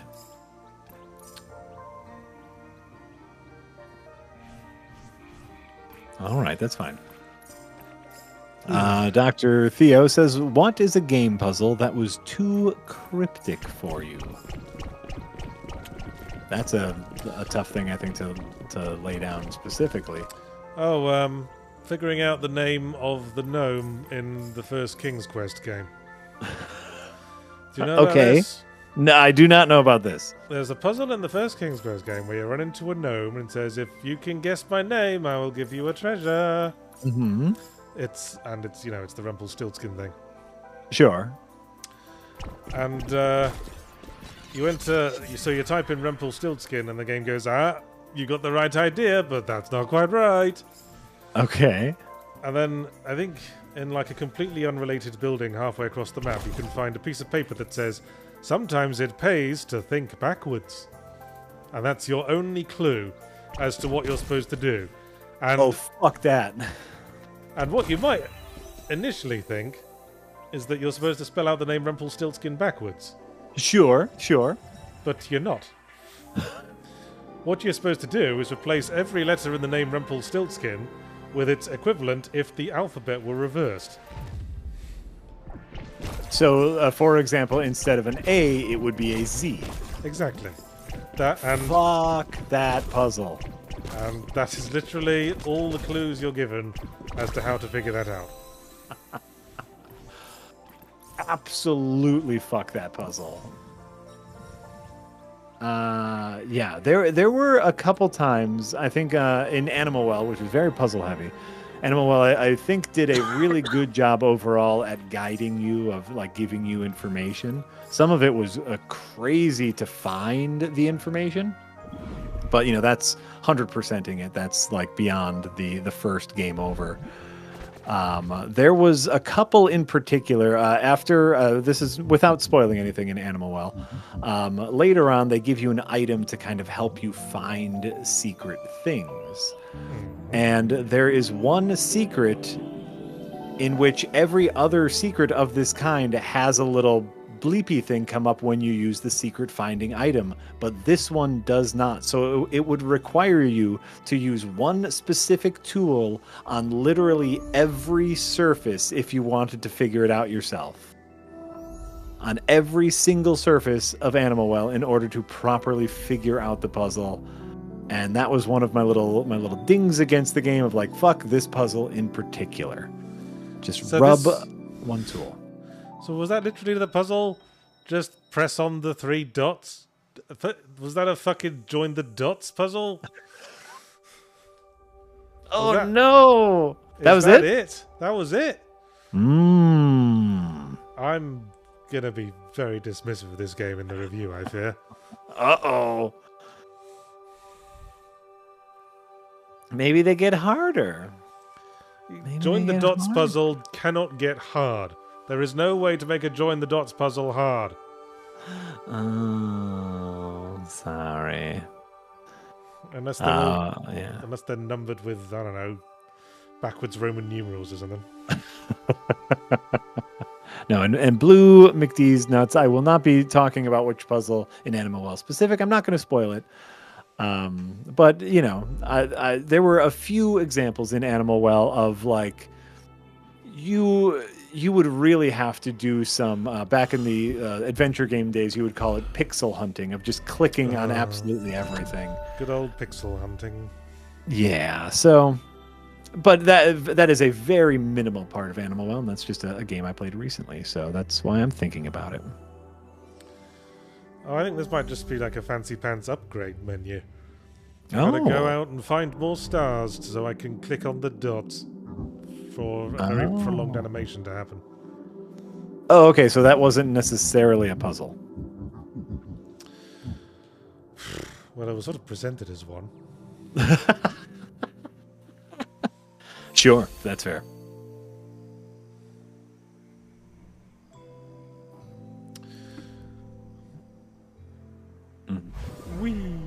No, man, Devil, I didn't spoil anything about Animal Well. I'm done talking about it now. I did a good job at not spoiling. Also, play Animal Well. Well, now I'm feeling overwhelmed. Oh, look at that! First of all, that's gorgeous. Yeah, I'm not sure what to make of it. Fair. Fair. Fungus Finder said, "Did y'all play Crypt Master? It had a neat spelling-based puzzle and also riddles and such. Having a big vocabulary helps, so that would be a big old no for me." But it sounds like right up Yahtzee's. Yeah, it sounds like something I'd like. I don't think I've heard of that one. Crypt Master. Crypt Master. I do so enjoy word games. Like, I love a good crossword puzzle. Connections is a great, word game. Find the logical connection. I'm just, I don't have a big vocabulary and pretty darn dyslexic, so they're hard for me. That's why I like the minis, the little daily minis that the New York Times gives you. Those are my speed crossword puzzles. Yeah, I mean, it's sort of a given that I'm going to beat one of those, so now I just try to do those for speed. Oh, yeah. I think my you record, can friend people, leaderboard. Yeah, I think my all-time record for the New York Times minis is 12 seconds. Wow. That's great. That's great. Oh, I found a star to add to my Join the Dots puzzle.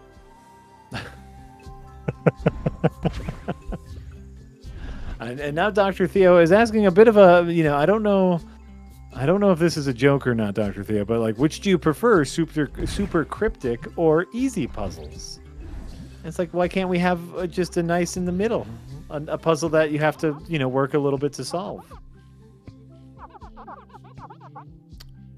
I'd prefer just games to have actual puzzles when they say they have puzzles, and not just search in all the corners to find the key that opens the current door. Yeah. It's if it's too cryptic, then you are either guessing or looking up a wiki, and if it's too easy, you don't feel challenged enough, and therefore it is not exciting to win. So we just want regular old puzzles. Let us figure something out in a unique fashion. I want to buy a hat. Buy a hat. Dr. Theo is asking you to pick the stick the game will beat you with. Then I suppose if the puzzles are super cryptic, then I won't feel bad about stopping playing the game. How about that?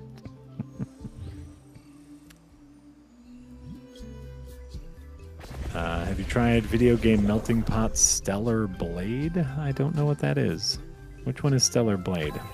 That's the one that's like a hack and slash that's like Nier Automata, but you play a lady with an, if anything, even more emphasized big bum.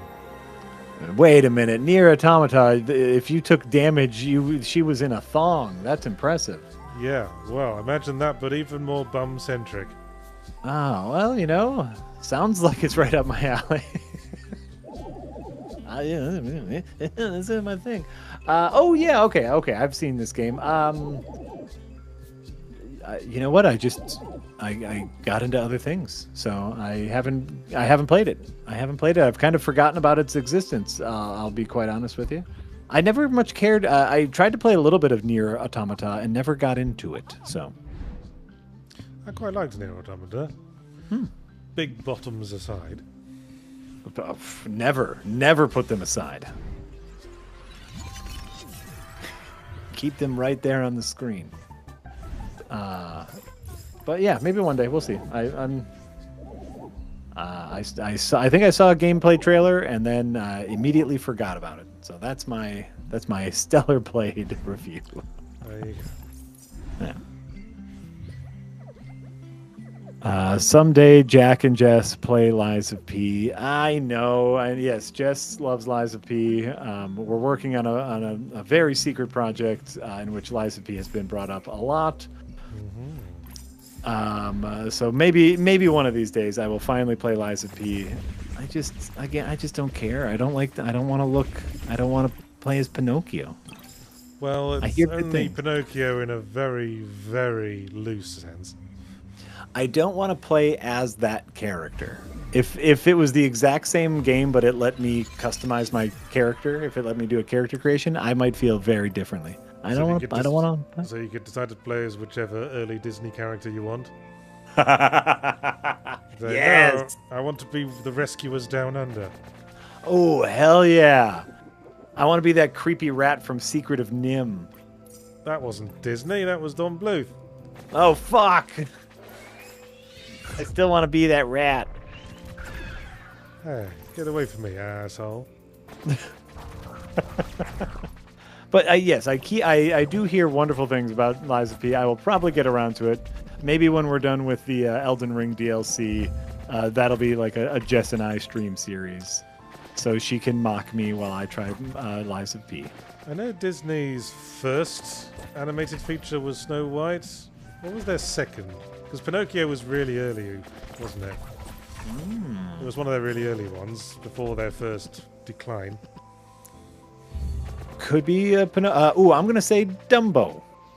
Oh yeah, it was probably Dumbo. Or Sleeping Beauty. I'm looking it up. Disney filmography. Snow White is first. Oh, were we both wrong? Or Cinderella. Yeah, No, I wait. guess- Where's Dumbo? I guess they'd start with the obvious ones. Dumbo was So- like 1940s, wasn't it? That was really Hold early. on for a second. Okay, so I said Disney filmography, and it gave me a list, but it's not in order. Hold on. Oh, well, that won't do at all. Snow White and the Seven Dwarfs was 1937. Dumbo, 1941. Pinocchio, 1940. Ah, it was the second one. Did that come out first, or did Fantasia also 1940? Shit. Yeah. So, That was probably not a good idea. so one of those. Oh, here we go. List of Walt Disney Pictures. Oh, here we go. Finally, here's a release date. Snow White, Pinocchio, February 1940. Fantasia, November 1940. The Reluctant Dragon, What? June 20th. A fictionalized tour around the Disney studio. I've never heard of The Reluctant Dragon. Then we have Dumbo, 1941. Then we have Bambi, 1942. Yeah, I knew Bambi was one of the really early ones. Then we have, let's see here. Then we have a documentary film, Victory Through Air Power, 1943. Yep, that would have been during the Second World War. Everyone was Yep. far too serious for making silly animal films. Then The Three Caballeros. Oh yeah, that was Donald Duck's thing. Then we have the film that shall not be named, Song of the South. Yes, the one that got memory hold. Yeah. Yes. Then we don't get back to like major remembered releases until 1950s Cinderella. So Snow White, Pinocchio, Fantasia, Dumbo, Bambi, like that's some big swings coming out the gate there. That's great. Now let's see here. Jack, will the return of Underdeveloped technically be a reboot or a remake? There is not anything planned for returning to Underdeveloped, even though I rather enjoyed that series. Well, we're too busy making goofy D&Ds, and I have been put in charge of another show, a yet-to-be-announced show, that we think will be a big fun. Well, it was your idea. Don't go all I've been put in charge of like you're being forced against your will. No, and you know what? You're right. I do sound. I say I have been put in charge of because I just started producing it because I thought it was such a good idea. Maybe I sound tired, but no, I'm very excited to be in charge of it. A secret show that we hope you all will enjoy. I think you will. Speaking it will of be very cryptic, fun. speaking of being cryptic, Yeah. The puzzle or the game or the new show? the new show that you're being very Oh. cryptic about. I'm being very cryptic about it. Something, Yahtzee, you should realize is directly. Let's see, where does my hand end? Right here, directly out of frame of the camera, is the prize. I was filming some beauty shots of it. Shit. An actual prize, no less. An actual physical prize.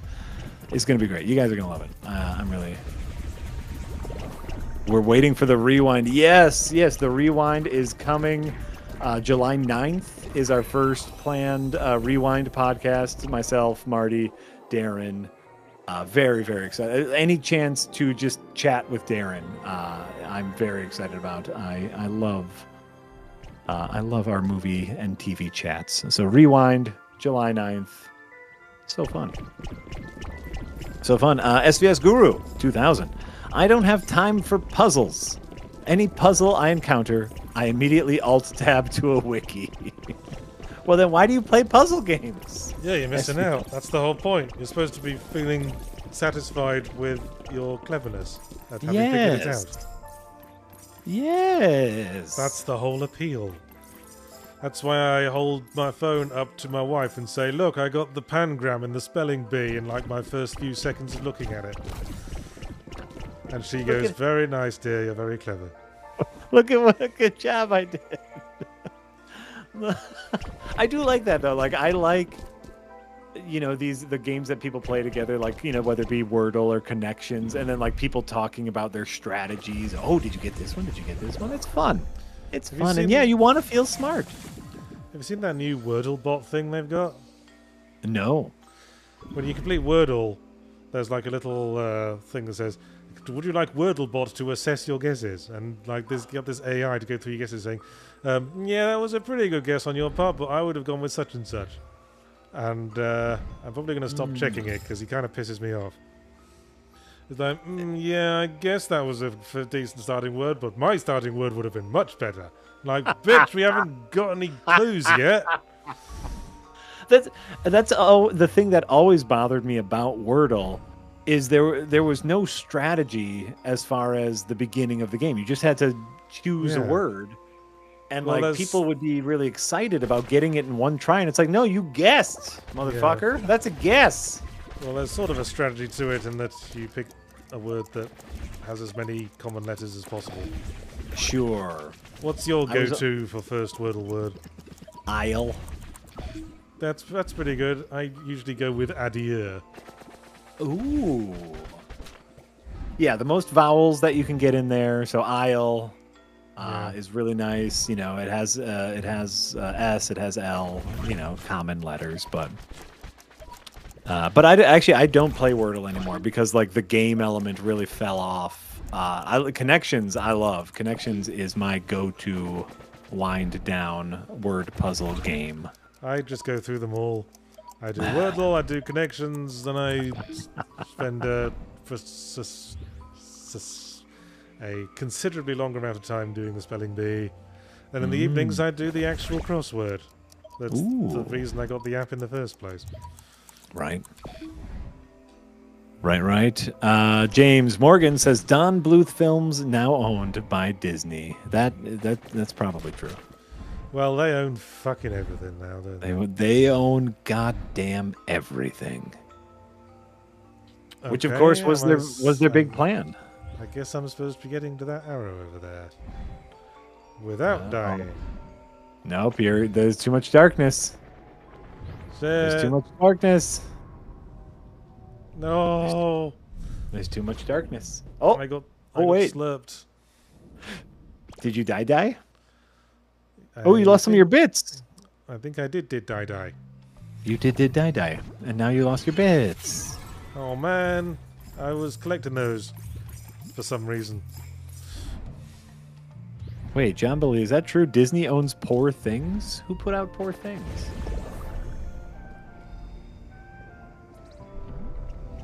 Who put out Poor Things? I guess it's on Hulu.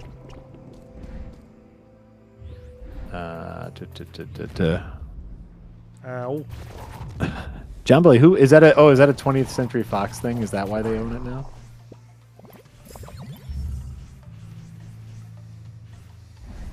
Weird. So does that mean they also own a Kinds of Kindness, the new Yorgos, the new Yorgos Emma Stone movie? Yorgos, good old Yorgos. Fox Searchlight. Oh, no, there you go. Fox. Well, I guess good for them. They're still making weird stuff. Good old Yorgos. These are, you know, you won't... Stop you saying won't Yorgos. What the fuck's Yorgos? No, Yahtzee, your ghost. I'm talking about the game. Your ghost. Oh, okay.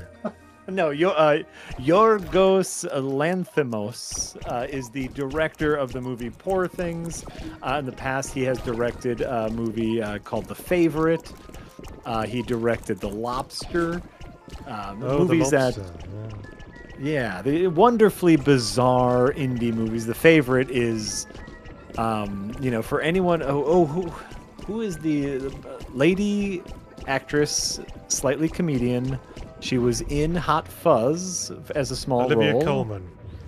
Yeah, so the Favorite stars Olivia Colman in a wonderfully dark role. So he makes these kinds of very bizarre, always off-puttingly horny movies, and they're wonderful. That's your ghost. Kind of horny is off-puttingly horny. You know, he's helping bring horny back to movies, which, you know, were gone for a while, according to Darren. So I don't know what the fuck I'm doing here. Oh my god! Wait, are you both of those guys? I don't know. I wasn't in control of the movement. Oh, so they were like a train for you, I guess.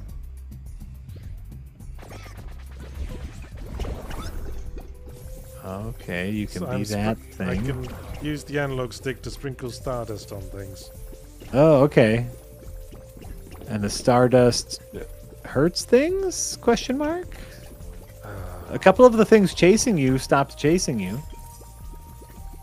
Oh, do you have to get them in the path of the shooty fence? The shooty elephants? Oh, there you go. You did it. You're doing it. I mean, I could just possess the shooty elephant and shoot them myself. Oh, well then fuck. Yeah, there you go. You just saved yourself a step. That's efficiency. Am I in a boss fight? This feels like a boss fight. You're in an arena against a large thing. Sean Harriman, yes, Nolan has zero idea how to be horny, though he would really like to be. He has tried to be horny several times, and that man, he's too British to be horny. British can be horny. Someone's never watched the Confessions of a Window Cleaner series. No, that was a cheap joke. I do apologize. I think, yeah, Nolan just cannot portray, like, you know, he had Anne Hathaway in a skin-tight leather outfit, still couldn't make it horny. God bless him. I mean, it was a little bit horny when Bane and Batman were fighting each other directly. I mean, there was clearly something deeper going on there. I just think that might have just been the offhanded chemistry of Bale and Hardy. I certainly am feeling Bale and Hardy now you bring it up.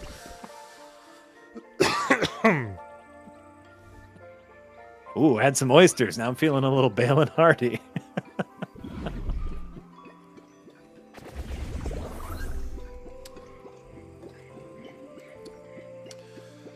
Jack, have you heard that the AV Club website based in Chicago was bought recently and wants to restore its integrity? Yes, I believe the Onion and AV Club kind of got somewhat original ownership, got the rights to that back. I was a huge fan of the AV Club. Great local media coverage, local event coverage, here in Milwaukee. A couple of the former AV Club Milwaukee writers now have a thing in Milwaukee called the Milwaukee Record, which basically does the same thing, but a really lovely extension of the Onion was the AV Club. And I'm really happy that they're getting their shit back. Always fun, always weird. Their series, the AV Club series of unknown cover songs. They would have touring bands come into their space and have to like pull from a hat some random song to cover. It was really fun. AV Club Undercover, that could be what it's called. That was really fun. I don't really know what's going on here. And Kamja Ninja, the onion is still good. The onion is still good. Always is. What are we talking about? Stuff being horny. This game is not very horny. No, this is not a horny game, and that's okay. Not everything needs to be horny. But for a while, there was just a lack of anything horny. But I was getting a little bit horny when that angel was, like, taking our hand and pulling us up to heaven for some heaven sex. So really, this game is about bringing the horny back. I like him. Exactly. Ooh, look at that dude. The art direction is phenomenal. I guess. I really like looking at all these things, is what I'm saying. I like the art in the game. Boing, boing. Storm Templar hand holding can be horny. That's like the start of horny. That's where you start the horny, by holding hands. Yes, it's the power of suggestion. If you're holding my hand, who knows what you'll let me do tomorrow? It's like, you know, it's sexier to look at someone in a split seam skirt than with no clothes on at all. Ooh, exactly. Think about the first time you held the hand of someone you were attracted to. The heart-rushing adrenaline of just touching them in a familiar way. Like, ooh, baby. Yes. First time that girl at a party got drunk and rested her head on your shoulder because you just happened to be sitting next to her. Oh, damn it! That's some good horny right there.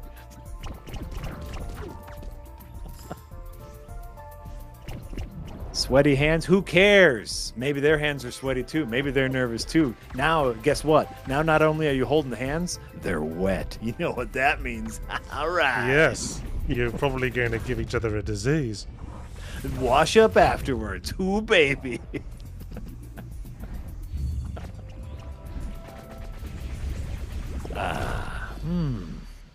I'm not really gelling with this gameplay, I gotta say. It does seem like a very, you know, this isn't a soup. This isn't like, you know, ingredients whose elements blend well together. This is a mixed salad of a game, where like all the ingredients are there, but you just kind of, they don't necessarily cohese into anything. It's like just from looking at it. It's like a mixed salad in a Japanese bento box made of a bunch of weird exotic ingredients you've never seen before.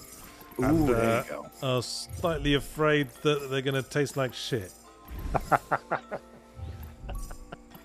Your articulation never ceases to amaze me. I That's think exactly you meant articulacy. No, I mean your finger work is very good at the game. But yes, I meant your ability to articulate your thoughts. Thank Am I you. saying? Yeah. But also your finger work. Speaking of horny, am I right? No one's here to high five. I can't high five anyone.